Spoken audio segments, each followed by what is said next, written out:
Hello friends, welcome to my education tutorial channel.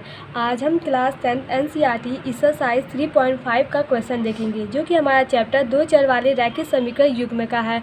अब देखिए यहाँ पे क्वेश्चन पहला क्या कह रहा है कि निम्न रैखिक समीकरणों के युग्मों में से किसका एक अद्वितीय हल है। ये हमें बताना है किसका कोई हल नहीं है या किसके अपरिमित रूप से अनेक हल हैं। आपको ये बताना है कि किसका मतलब अद्वितीय हल है और किसका कोई हल नहीं है, या तो किसका मतलब अपरिमेय अनेक हल हैं। अद्वितीय हल की स्थिति में उसे वज्र गुणनखंड विधि से हल कीजिए। अब देखिए इसे हमें वज्र गुणनखंड विधि से हल करना है। यहाँ पे पहला क्वेश्चन दिया है x - 3y - 3 इक्वल है 0 के, तथा इसका सेकंड समीकरण है 3x - 9y - 2 जो कि इक्वल है 0 के। अब देखिए इसे हमें वज्र गुणनखंड विधि से सॉल्व करना है। तो वज्र गुणनखंड विधि से देखिए कैसे इसे सॉल्व करते हैं। सबसे पहले इन दोनों इक्वेशन को हम कंपेयर कराते हैं a1x + b1y + c1 तथा a2x + b2y + c2 से। तो देखिए इसे हम सॉल्व करते हैं। यहाँ पे ये दोनों हमारा इक्वेशन है। अब हम इन दोनों इक्वेशन को कंपेयर कराएंगे a1x + b1y + c1 a2x + b2y + c2, ये किसके इक्वल है, दोनों 0 के इक्वल है। अब यहाँ पे जब आप कंपेयर कराएं तो देखिए a1 का मान जो हमारा है वो क्या है, 1 है, तथा b1 का जो वैल्यू है यहाँ से देखिए तो ये वैल्यू क्या है, -3, और c1 का जो मान है वो -3। ऐसे हमें a2 तथा b2 और c2 भी ज्ञात करेंगे। तो यहाँ पे a2 का मान जो क्या है 3, -9 और -2, ये हमारा मान निकल गया। अब देखिए वज्र गुणनखंड विधि से हमें ज्ञात करने के लिए, सॉल्व करने के लिए हम a1/b1 तथा a1/a2 और b1/b2 तथा c1/c2 की वैल्यू पर ज्ञात करनी होगी। तो अगर हम देखें a1/a2 का मान क्या है, 1/3 है, और b1/b2 का मान क्या है, 3/9 है। ऐसे अगर हम c1/c2 का मान देखें तो यहाँ पे 3/2 है, और जब इसे सॉल्व करेंगे तो ये वैल्यू क्या आएगी, 1/3 ही आएगी। तो यहाँ पे हम देख रहे हैं जो a1/a2 है ये किसके इक्वल है, ये b1/b2 इक्वल है, क्योंकि हम यहाँ पे देखें कि 1/3 ये इक्वल किसके है, 1/3 के। अतः हम ये कह सकते हैं कि a1/a2 ये इक्वल होगा किसके, b1/b2 के, और ये नॉट इक्वल होगा c1/c2 के, क्योंकि जो c1/c2 की वैल्यू है क्या है, 3/2 दिया गया है। तो दिए गए समीकरण के युग्म का कोई हल नहीं है। मतलब अगर इसके कोई हल नहीं है तो इसके लिए रूल ये होता है कि a1/a2 ये इक्वल हो b1/b2 के, और ये नॉट इक्वल है c1/c2 के। अगर ये हमें ज्ञात होता है तो हम ये कहते हैं कि इसके क्या है, कोई हल नहीं है।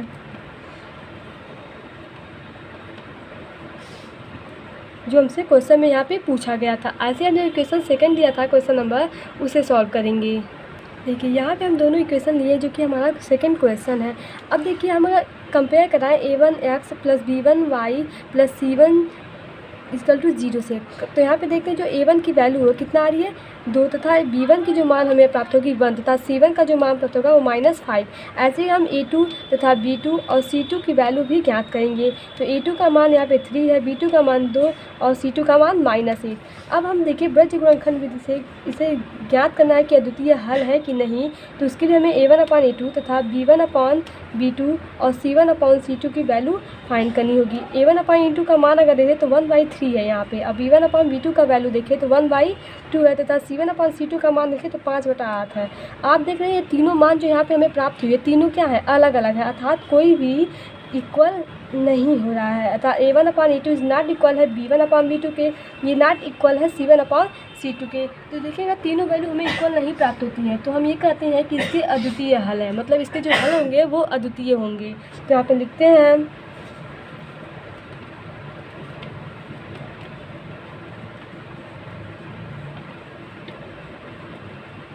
ऐसे जो क्वेश्चन नंबर थर्ड है उसे भी हम सॉल्व करेंगे। अब देखिए ये हमारा इक्वेशन फर्स्ट और इक्वेशन सेकेंड है, जो कि हमारा क्वेश्चन नंबर थर्ड है। अब देखिए इसे हम सॉल्व कैसे करते हैं। हम पहले a1 और a2 b1 b2 तथा c1 c2 की वैल्यू फाइंड करते हैं। तो यहाँ पे देखिए a1 का जो मान है वो 3 है, a2 का मान 6 है, अब b1 का मान -5, a2 का मान b2 का मान -10। ऐसे c1 तथा c2 की वैल्यू है। अब हमें a1/a2 ज्ञात करना है, अर्थात यहाँ पे a1/a2 क्या है, 3/6 है, अर्थात 1/2 हम इसे लिख सकते हैं। यहाँ पे हम कहें तो 1/2 इसका भी आएगा, क्योंकि -5 और -10 है, सॉल्व करेंगे तो 1/2 ही आएगा। और c1/c2 का देखिए तो यहाँ पे भी हमें 1/2 ही प्राप्त होंगे। अतः हम यहाँ पे देख रहे हैं जो हमारा a1/a2 है और b1/b2 है तथा c1/c2 है, तीनों क्या आ रहे हैं, ये तीनों की जो वैल्यू है तीनों क्या है, इक्वल है। अतः हम ये कह सकते हैं कि इसके अपरिमित रूप से अनेक अनेक हल हैं। जब तीनों वैल्यू इक्वल जाती हैं तो इसके जो हल होंगे वो अनेक होंगे। जैसा मैं आपको एक बात और कही थी कि अद्वितीय हल है इसके अगर, तो आपको वज्र गुणनखंड विधि से सॉल्व करना था, लेकिन यहाँ पे हम देख रहे हैं कि ये क्या आ रहा है, ये अनेक हल है। अनेक हल है तो इसलिए हम इसे वज्र गुणनखंड विधि से सॉल्व नहीं करेंगे। ये देखिए हमारा क्वेश्चन नंबर 4 है, क्या कहता है कि x - 3y - 7 ये की इक्वल है 0 से। ये हमारे दोनों समीकरण दिए गए हैं। अब देखिए अगर हम a1/a2 की वैल्यू यहाँ से फाइंड करें तो वैल्यू क्या आती है 1/3, तथा ऐसे अगर हम b1/b2 का मान प्राप्त करें तो वैल्यू 1 आएगी, और c1/c2 की वैल्यू 7/15। यहाँ पे हम देख रहे हैं कि जो a1/a2 है ये इक्वल नहीं आ रही है b1/b2 तथा इज़ नॉट इक्वल है c1/c2। अर्थात तीनों जो हमारी मान है वो तीनों वैल्यू क्या यहाँ पे आ रही हैं, अलग अलग आ रही हैं। इससे हम ये कह सकते हैं कि इसके अद्वितीय हल हैं। तो जब हम क्वेश्चन में कहा गया था कि जब इसके अद्वितीय हल होंगे तो वहाँ पे क्या होगा, इसे हमें वज्र गुणनखंड विधि से सॉल्व करना पड़ेगा। तो यहाँ पर देखिए हम इसे सॉल्व करते हैं वज्र गुणनखंड विधि से। तो वज्र गुणनखंड विधि का जो फार्मूला होता है वो होता है x/b1 b2 c1 c2 ये इक्वल होता है -y/c1 c2 a1 a2 के। ये देखिए ये गुणा कैसे होता है, ये ऐसे अपने सामने वाले पीछे गुणा होता है इसमें, और ये इक्वल होता है c/, और ये हम यहाँ पे ले कैसे रहे हैं ये मान, देखिए यहाँ पे y है, अर्थात जो हमारी y का गुणा है b1 b2 इसे हमें नहीं लेना है। तो देखिए यहाँ पे c1 c2 तथा a1 a2 आया है। ऐसे अगर हम c ले रहे हैं ऊपर तो c वाला हमें पार्ट नहीं लेना है। c का क्या है c1 c2 होता है, तो ये वैल्यू नहीं लेंगे तो बचा क्या वैल्यू, बचा हमारा a1 a2 और b1 b2, ये हमारी वैल्यू प्राप्त हुई। अब देखिए यहाँ पे हमें b1 के जगह पे जो वैल्यू है, b1 का मान कितना है -3 तथा b2 का मान कितना है -3। ये सभी मान यहाँ पे हम रख के इसे सॉल्व करेंगे।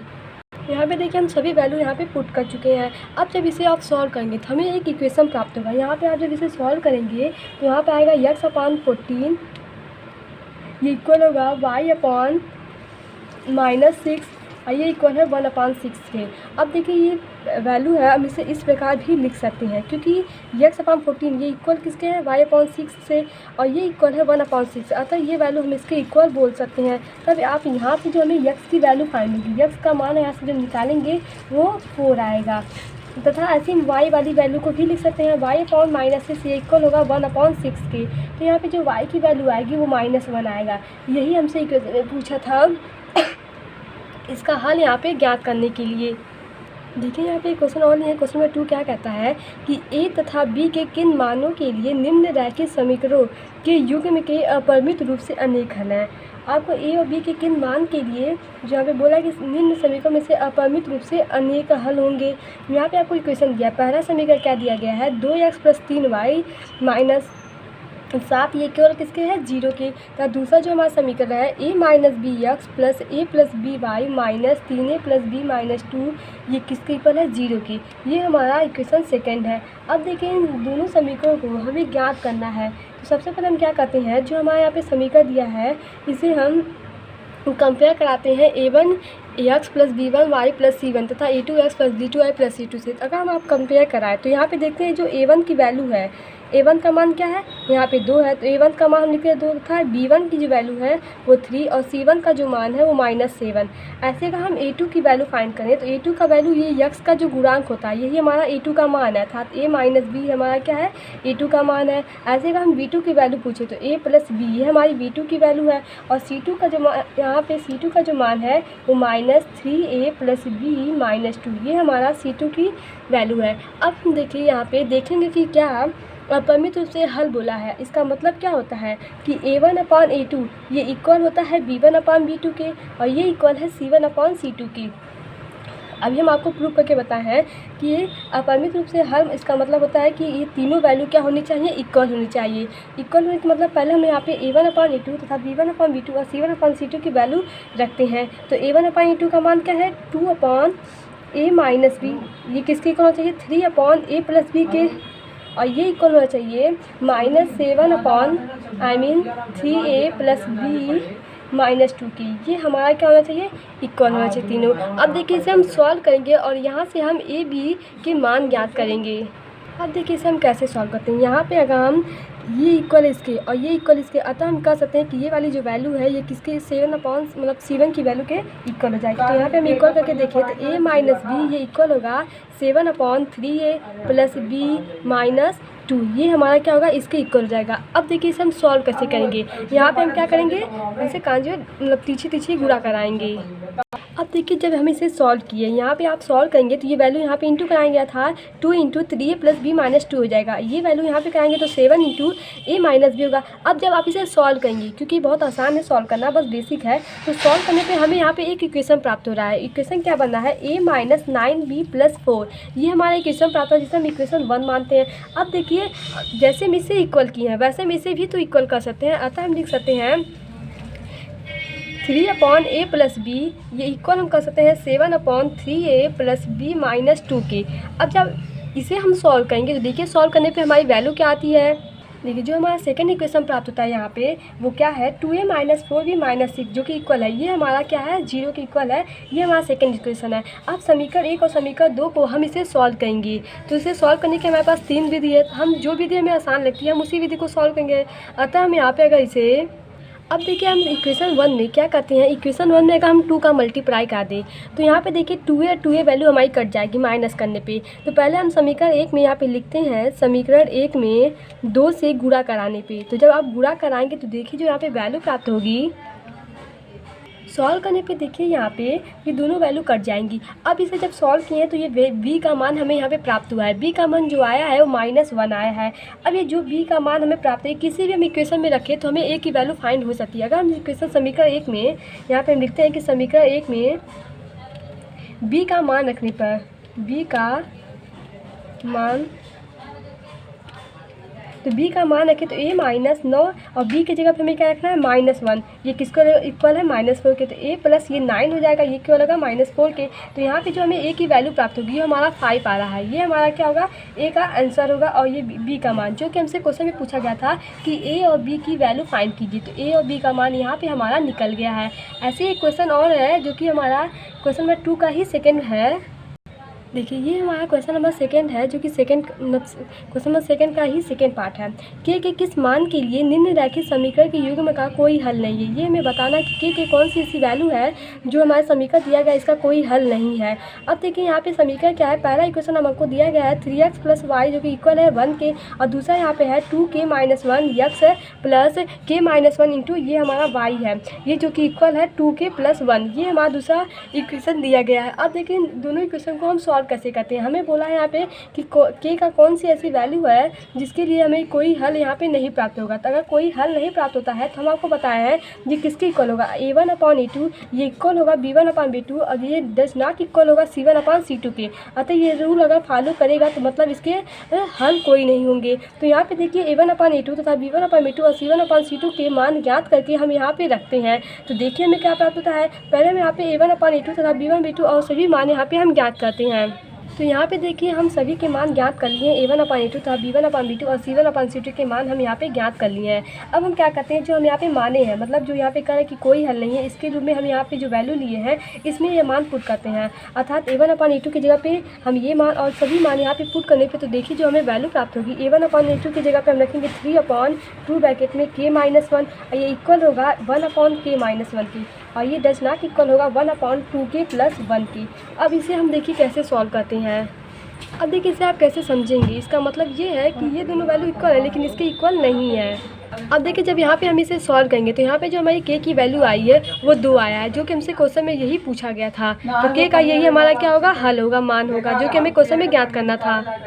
यहाँ पे देखिए क्वेश्चन हम लिए, क्वेश्चन नंबर 4 क्या कहता है कि वज्र गुणन विधि का प्रयोग निम्न रैखिक युग्म को हल कीजिए। वज्र गुणन विधि का प्रयोग करना है आपको, और जो समीकरण में दिया गया इसे सॉल्व करना है। समीकरण क्या है, x/a ये इक्वल है y/b के, तथा दूसरा इक्वेशन है ax + by जो कि इक्वल है a² + b² के। अब देखिए हम सॉल्व कैसे करते हैं। अगर हम इस समीकरण को देखें, यहाँ पे अगर हम x की वैल्यू पूछे तो x की वैल्यू क्या आएगी, ये इक्वल होगा y/a/b की। अब इसे हम इक्वेशन 1 मानते हैं। तो यहाँ पे हम देखिए x का मान अगर समीकरण 2 में जो हम पे माने हैं उसमें रखते हैं तो देखिए हमें यहाँ से y की वैल्यू ज्ञात हो सकती है। तो समीकरण 1-2 में हम x का मान रखते हैं।